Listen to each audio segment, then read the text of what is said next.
네, 반갑습니다. 구독자님들, 장민재 연구원입니다. 자, 오늘 또 공휴일인데 여러분들 쉬고 계실 텐데 제가 또 오늘 영상을 켜서 여러분들께 조선에 대한 정보를 전해드리기 위해서 영상을 켰으니까 오늘도 집중 부탁드리겠습니다. 자, 오늘 10월 1일 날짜, 새로운 달이 시작이 됐죠. 10월 1일 날짜로 여러분들께 조선업에 대한 긴급 점검에 대한 이야기들을 해드릴 거니까 오늘 끝까지 집중 부탁드리겠습니다. 자, 바로 본론으로 좀 들어가면, 자, 일단 조선 같은 경우에는 제가 맨날 말씀드렸죠. 장기적인 호황기라고 말씀을 드렸습니다. 자, 수주 산업 같은 이러한 시클리컬 산업의 경우에는 이런 사이클이 돌기 시작하면서 주가도 좀 따라 움직이는 경향을 보여주고 있어요. 그래서 우리가 알고 있듯이 2007년 조선업 호황기 이후에 구조조정을 엄청 거쳐서 지금까지 왔는데, 지금에는 거진 풀도크 상태로 지금 공급자 우위의 시장을 만들어둔 상태죠, 조선업이. 자, 근데 이 과거 호황기에는 신조선가, 배를 만들어서 납품하는 그 가격 포인트가 191.7%가 제일 이제 높았었던 가격이에요. 근데 지금 오늘 날짜 기준으로는 190포인트입니다. 정확히 190포인트예요. 그래서 과거 신조선가의 이 제일 높았던 가격 대비해서 이제 1.7포인트밖에 안 올랐죠. 오르면은 이제 추월 가능한 상태인데, 자, 6월부터 제가 여러분들한테 본격적으로 조선업에 대해서 브리핑을 좀 많이 드렸었습니다. 제가 근데 그때 딱 가격이 186포인트대였어요. 그래서 딱 단순 계산하면은 월간 1포인트씩 올랐다고 보면 됩니다. 자, 그렇게 생각하면은 이제 뭐 10월이나 11월 달이나 계속 갈수록 연말에는 그래도 좀 추월할 수 있는 그런 목표를 좀 가져볼 수 있는 포인트라고 좀 보시면 될 것 같습니다. 자, 그러면은 주가적인 측면에서 봤을 때, 자, 신조선가가 과거 대비해서 돌파를 했다라고 뉴스가 나오면은 추가적인 좀 상승 모멘텀이 나올 수 있다고 우리도 좀 생각을 해볼 수 있겠죠.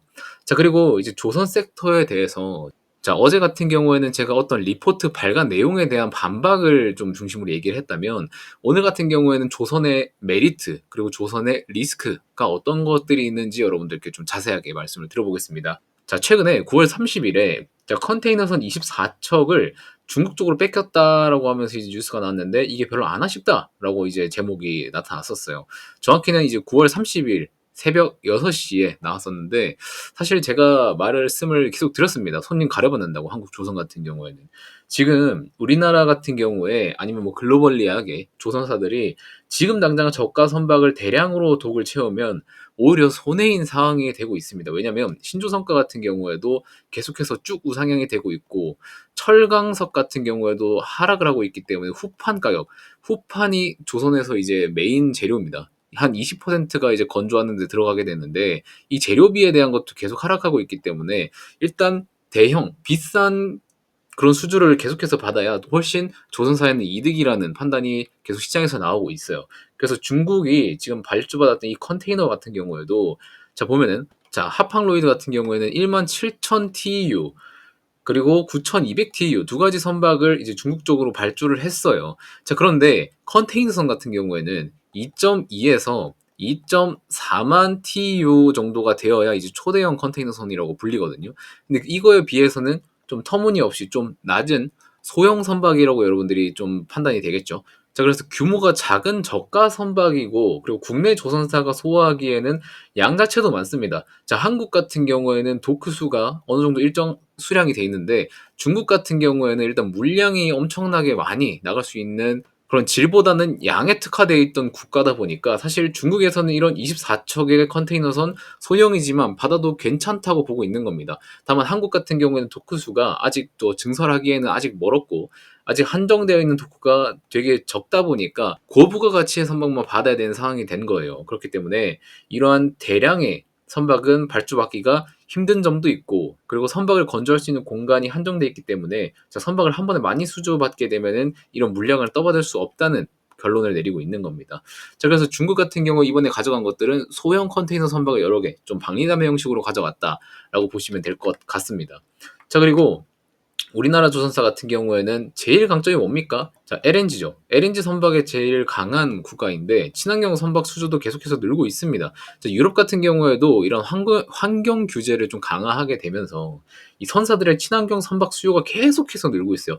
친환경 선박은 결국에 우리가 앞으로 계속해서 나아갈 수밖에 없는 선박입니다. 지금 디젤 경유를 쓰고 있는 선박들은 점차 이제 뭐 부품 교환을 하든지 아니면 이제 친환경으로 아예 교체를 해버리든지 그런 수요가 앞으로 계속 늘 거예요. 그런데 우리나라는 친환경 선박에서 제일 강합니다. 그렇기 때문에 향후 수주 같은 것들도 친환경 선박은 꽤 비싸요. 친환경이 제일 비쌉니다. 그렇기 때문에 향후 고부가 가치 수주 잔고가 계속해서 늘어날 수 있다는 기대감을 좀 가지고 계시면 될 것 같다라고 말씀을 드리겠습니다. 자, 그리고 17만 4천 제곱미터급 LNG 추진 운반선 가격 같은 경우에도 자, 3,488억 원 정도 돼요, 하나에. 자, 근데 컨테이너선 같은 경우에는 비싸면 2천억대 한 초중반 정도 됩니다. 자, 여기에서 거의 뭐 30% 이상의 이익을 볼 수 있는 부분이다라고 보시면 될 것 같아요.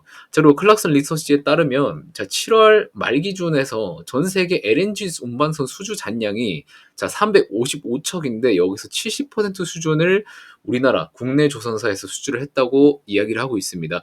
자, 컨테이너선 같은 경우에는 원래부터 중국이 발주를 많이 받고 있었고 중국에서 컨테이너선 발주 비율이 전 캐파 대비 83% 잔고를 꿰차고 있다고 말씀을 드렸습니다. 그에 반면에서 우리나라 조선사 같은 경우에는 많아야 삼성중공업 같은 경우에는 48%인데 HD 현대라인에서는 적으면은 10몇 퍼센트, 많으면 32%까지 가지고 있기 때문에 사실 컨테이너선보다는 지금 화면에 보이시는 LNG가 좀 더 주축이다라고 보시면 될 것 같습니다. LNG가 컨테이너보다 가격도 30%가 더 비싼 점도 메리트가 될 수 있겠죠. 자, 그리고 추가적으로 이러한 것들뿐만 아니라 함정 만들어 주세요라고 해서 이제 미군 해군 장관들이 한국 조선소에 몰려갔습니다. 자, 우리나라에서 방산 쪽으로 이제 함정 쪽으로 만들 수 있는 데가 딱 두 군데가 있는데 하나오션이랑 그리고 HD 현대 중공업입니다. 이렇게 두 개가 있어요. 자, 한오션 같은 경우에는 올해 미국 함정 MRO 수주를 하나 따냈습니다. 자, 근데 HD현대중공업은 그럼 그 사이에 뭐 했냐? 자, HD현대중공업 같은 경우에는 미국 함정 MRO 사업 같은 경우는 올해 당장은 수익성이 그렇게 크게 나지 않는다라고 보고 있었습니다. 그래서 정식적으로는 25년도부터 사업에 참여를 하겠다고 의사를 밝혔어요. 그래서 HD현대중공업도 가만히 있는 게 아니라 사업성을 다 따지고 25년부터 들어갈 계획을 세우고 있다라고 보시면 될 것 같고 실제로 이제 지난 7월에 미 해군이 HD현대중공업 쪽으로 이제 방문을 했기 때문에 내년부터는 이쪽으로 좀 추가적인 뭐 수주 계약이라든지 그런 것들이 들어올 수 있겠다라는 기대감도 가지고 있습니다.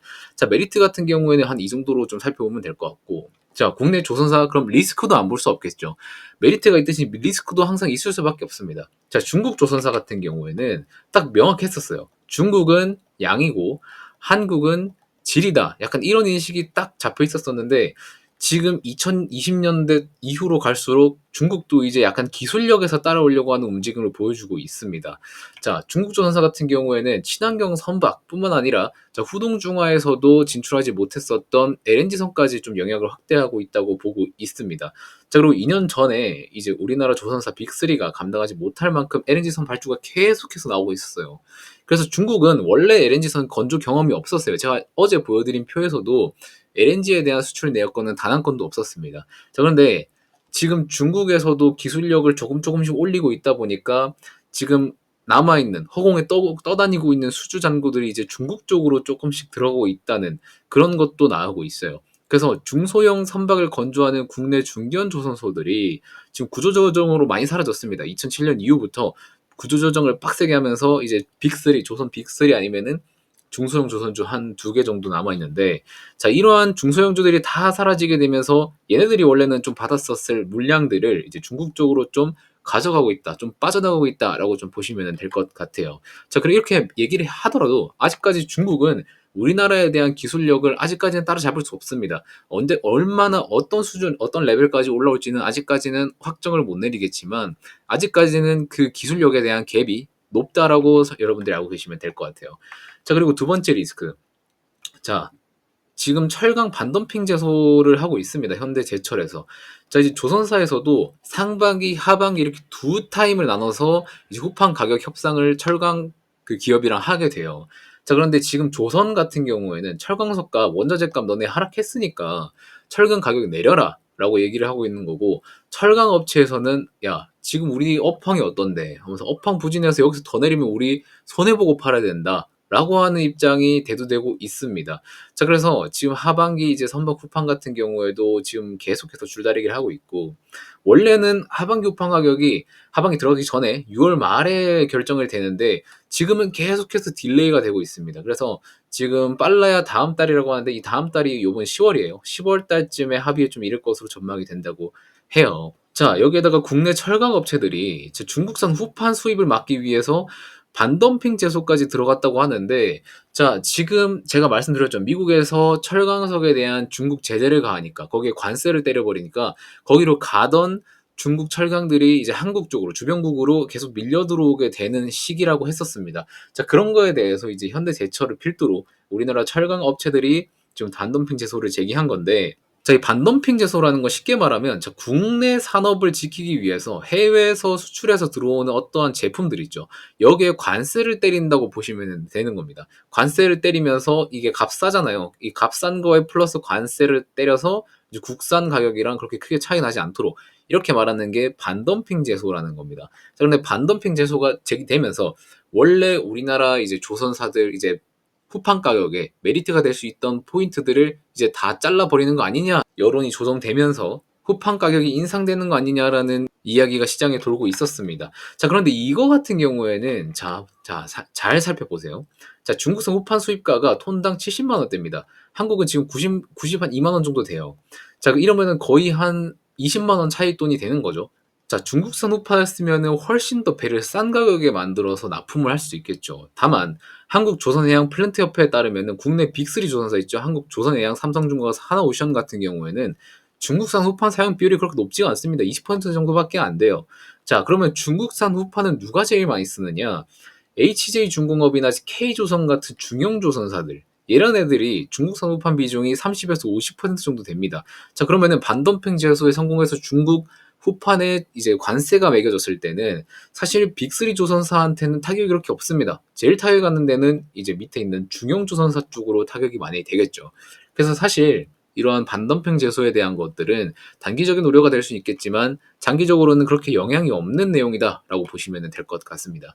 자, 그리고 오늘 같은 경우에는 이제 조선 섹터의 메리트들 그리고 리스크들을 좀 같이 살펴봤는데, 사실 여러분들이 주식을 공부하게 되면 제가 말씀드린 이러한 내용들 있죠. 이런 것들은 여러분들이 다 뉴스를 찾아보거나 아니면 텔레그램에 들어가서 정보를 빼내거나 아니면 여러분들이 따로 노트에 기입을 한다거나 그런 것들을 다 한 상태에서 투자를 해야 됩니다. 그런데 우리나라 주식 투자자분들은 특히 직장인들이 많고 그런 분들은 주변에서 야, 이 종목 좋대, 저 종목 좋대라고 얘기를 들으면서 주식을 시작하는 경우가 대부분입니다. 거의 한 80, 90%가 그렇게 시작하시는 걸 거예요. 자, 그런데 지금 제 영상을 보고 있는 머니코드 구독자님들께서는 사실 그런 소문으로 투자를 한다거나 아니면은 뭐 이거 좋대라고 해서 투자하는 그런 것들은 안 하셨으면 좋겠습니다. 못해도 저희 채널에 있는 영상 하나하나 다 돌려보면서 하나하나 다 공부를 하고 기록을 하고 그렇게 투자를 하시는 분들이 많이 계셨으면 좋겠습니다. 자, 그렇기 때문에 저나 머니코드 김 대표님이나 열심히 영상을 촬영해서 여러분들께 이렇게 유튜브로 소개를 드리고 그렇게 하고 있는 겁니다.